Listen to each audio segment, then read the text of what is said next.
Oh yes, another top 10 video. This one I hope is quite useful for you. If you're starting overlanding or van life, you might not know what you need to take or how to get started. And I'm just going to point out a few things that are just really beneficial for me and make my trips more enjoyable. Let's get started with a few items that make trips fun.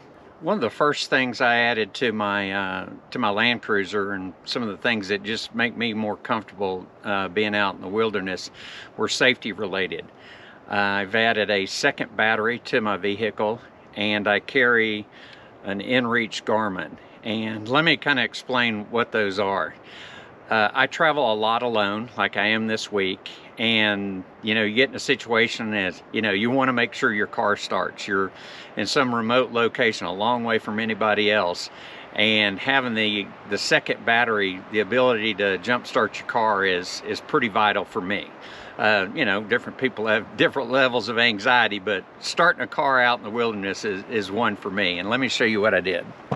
Okay, my regular battery is right up here on the front of the car, and I run some cables over to just an inexpensive marine relay that didn't cost $50. There's a lot more advanced ways to add a second battery. But then I put the second battery right here on a battery tray that I bought from a guy in Colorado, Slee Outdoors, S-L-E-E. And that enabled me to do a lot of other things. One, I can reach down here with this battery switch right there, and I can combine the batteries and I can jump start my own car. And I've done that once. I was in Colorado, up north of Montrose, and I got in the car that morning, turned the key, and it didn't start. And there was a moment of panic, and then I remembered, I got this. I reached in, switched the battery, started right up, drove into Montrose, and got a battery. So now that I've got the battery covered, the battery offers up a lot of different other options. You're able to run different electronic devices, lighting, things like that at night, and you're just not worried about running your battery down for the next morning. I've got LED lights all over my vehicle. I've got USB charging ports, and everything I use once I park the car runs off that second battery. I don't have a single thing that's running off my start battery. So pretty confident as long as the battery's not too old. Once I turn the key off, there's nothing it's going to do to run it down. So the next thing I use for a safety device is a Garmin inReach. I use the little mini because I like to do some backpacking. I'd run across these, a decade ago. It was a Delorme product at the time because I was doing some offshore sailing, and the price of a satellite phone was pretty exorbitant, but this is the next best thing. It's got a SOS button that you hit it, and this works off satellite, and you can have somebody come give you help if you're ready to pull the ripcord and you think you've had as much fun as you can have. You can call for help. Now, the other thing this does that's really neat, that I really enjoy, is it Bluetooths to your phone. So for a very minimal charge per month, you can send text, and you can also just use the months that you want. If I just want to do the summer or something like that, I can adjust the plan. But you can Bluetooth that to your phone and send updates to friends and family, like this is where I'm parking or whatever. But more than likely, if you have a problem out in the woods, it's going to be related to a breakdown. It's not going to be life-threatening. With the Garmin inReach, I can hit a text button, start a conversation with my brother or my dad or somebody, and say, listen, I need a tow truck here. I need somebody to come pick me up. I'm not injured, I'm not hurt, but yes, get me out of here. And to me, that peace of mind is really great. So one of my other big favorites is the refrigerator I use. They make Dometic, Iceco, AppyCool. There's a lot of different models on the market. There's some, expensive to cheap, but one thing that all of them do is they give you the ability to leave the ice at home. So let me show you how I've got mine mounted. I've got mine in the back of the vehicle here on a slide out. And so it just pulls out, and this is a Dometic 45 liter, and holds everything I need to. I like to eat a lot of hamburgers, steaks, bacon, eggs, things like that on the road, and a refrigerator is ideal. To have everything floating around in cold water and ice in baggies in the bottom of the fridge is just no fun for me. I think we've all reached down into an ice chest to go find a sandwich and it came back soggy. So for me, a refrigerator is a big deal for me, and what makes this possible, it goes back to that number one idea, the second battery. There's no way I'd want to run a fridge off my start battery. It just consumes too much power, and if I was out here for a couple of days, you know, that's not going to work. The next item that I like to use is Gaia. It's a mapping software that I run on both my iPhone and my iPad. And I started using this years ago when it kind of first came out, and it's just, the functionality gets better every year. I'm one of those people that just really kind of refuses to pay for a service like, you know, Hulu or Netflix or something like that. But with Gaia, I've started paying for their premium service, and that gives you the ability to save waypoints. It saves tracks, and I can use it off my desktop, so I can plan routes when I'm at home. You can also save the maps offline. So for the most part, once I get to the places I like to go, there's no cell service. And the maps are all stored on the iPad and the iPhone. I use kind of a backup. I put them on both. And so when you get there, you have very detailed maps of all the four-wheel drive roads. It even has hikes and points of interest. Like I was there this week, and I was camped in a canyon, Cottonwood Canyon, and I looked down and I saw this trail that said Cottonwood's Narrows, and that just kind of piqued my interest. And the trail, I had the maps available right there. And the other advantage of carrying it on your iPhone as well is you can go backpacking, and it records your route. It gives you a real peace of mind. You're not going to get lost. It makes a little breadcrumb path. You could always go backwards, and the maps are pretty darn accurate. I've been out in the woods and done a pretty remote hike that wasn't very popular, and the map was there. So Gaia is great. It works both to drive in the car. I run it on a RAM mount on the dashboard, and as well as off-road and then hiking. So Gaia is a neat little application. The next item is an awning for my vehicle. I camp out of a Land Cruiser, and in inclement weather, there's just not a lot of room to get out of the rain and the wind. I do have a full-size bed in the back of the Land Cruiser, and there is a space I can get into, but it's, you know, long term, if I need to spend a day or two, it's just not ideal. So I invested in an awning, and this provides a lot of shade, and it also includes some walls that you can tie down and make a room. That's been vital. I mean, on this trip here, we had a storm front come through. I went and I found a good camping spot back up in some cedar trees. I put the awning out, put all the walls down before the storm came, and it was comfortable that evening. I didn't have to have a raincoat, you know, walking around trying to get in and out of everything. It made a difficult 12 hours no problem at all. So let me show you that and how I've got it mounted on the car. Many companies make these. Mine is a Rhino Rack product. And this is a 270-degree awning.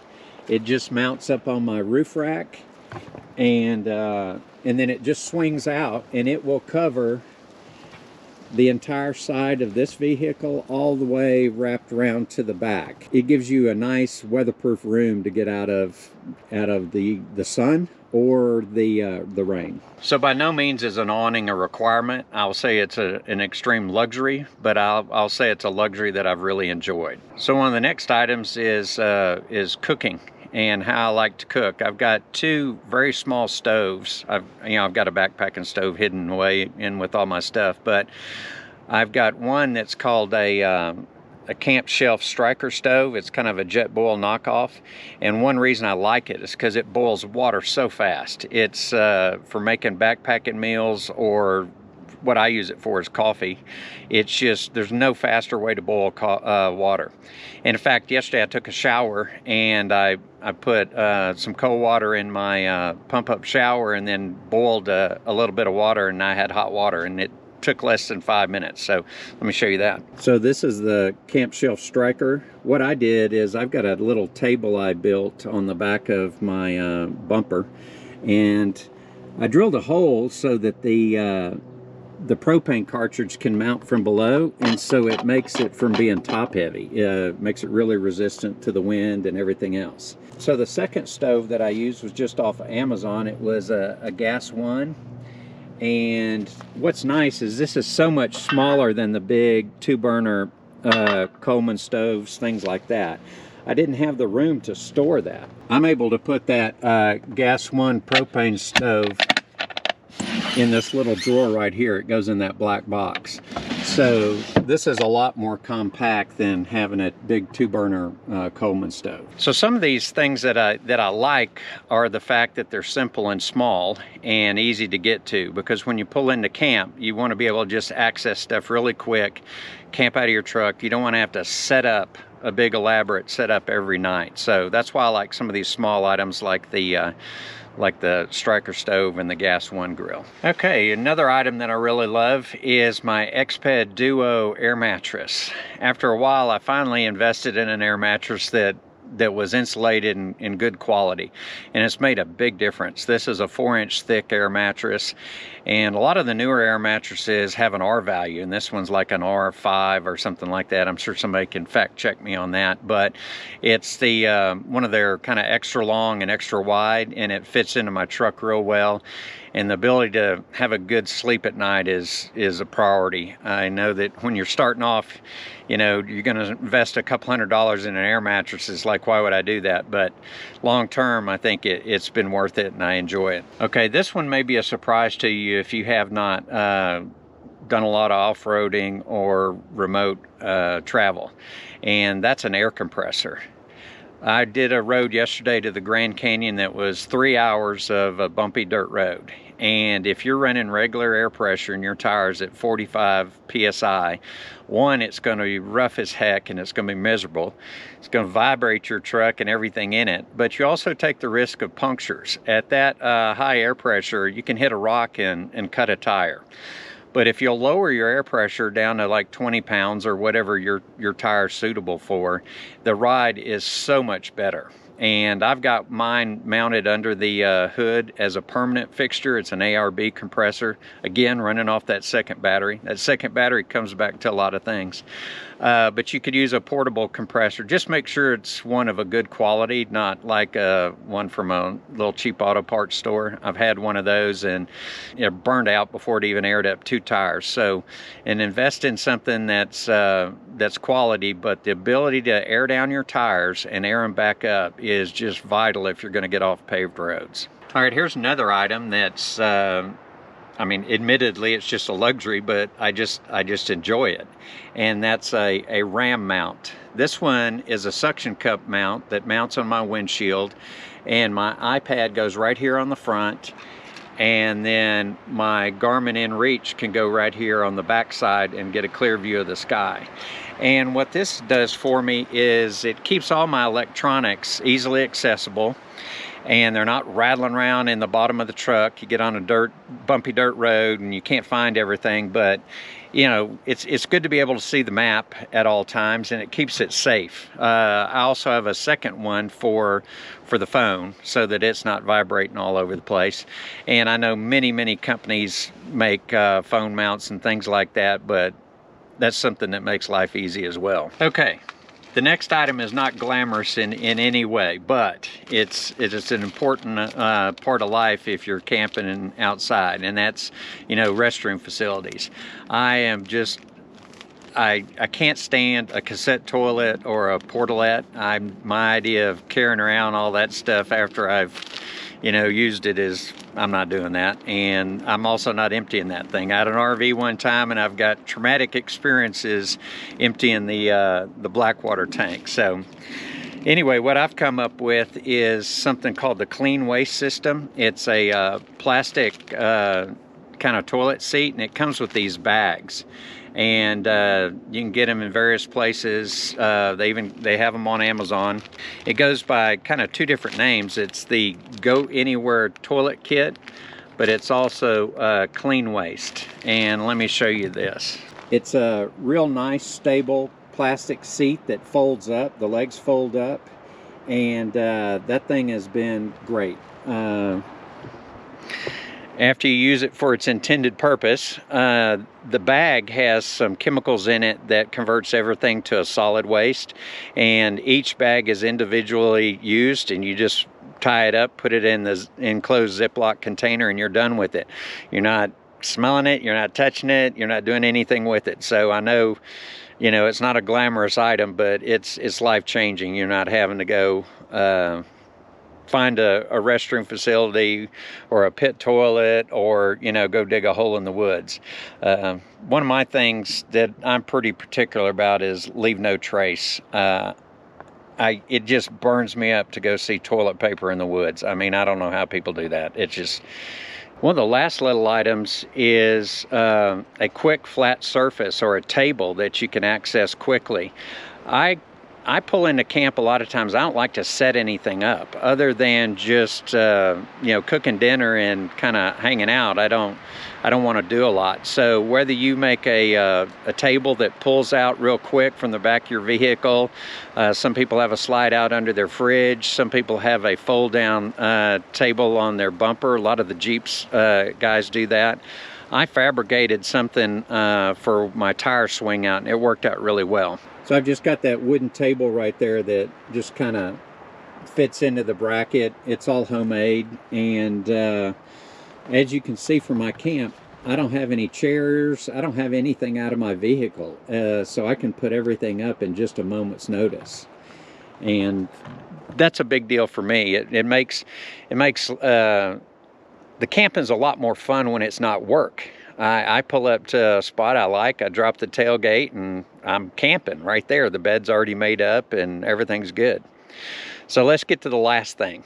The last thing is just a personal thing. I mean, everybody could argue about what's the best vehicle, but I love my Land Cruiser. It's taken me all over. It's been dependable, and it's my truck, and I love it. So this is my Land Cruiser. It's a 1999 100 series Land Cruiser. It's got 340,000 miles on it, and I expect to get a whole lot more. Now you'll notice that I have winches and lights and things like that on the front, and you know, I've got a snorkel on it and things like that. Those didn't make the list of 10 favorite things because you don't have to have those. I mean, I've added some of that stuff just for the fun of it and because I go to some pretty gnarly roads, but to get outside and overland and do van life, you don't need that kind of stuff. So I think the items that I talked about are more related to safety and convenience, and those are the items that let you get out there and get going. So I hope the list was helpful for you, and if you got any questions, you can reach me in the comment section below and I'll respond back.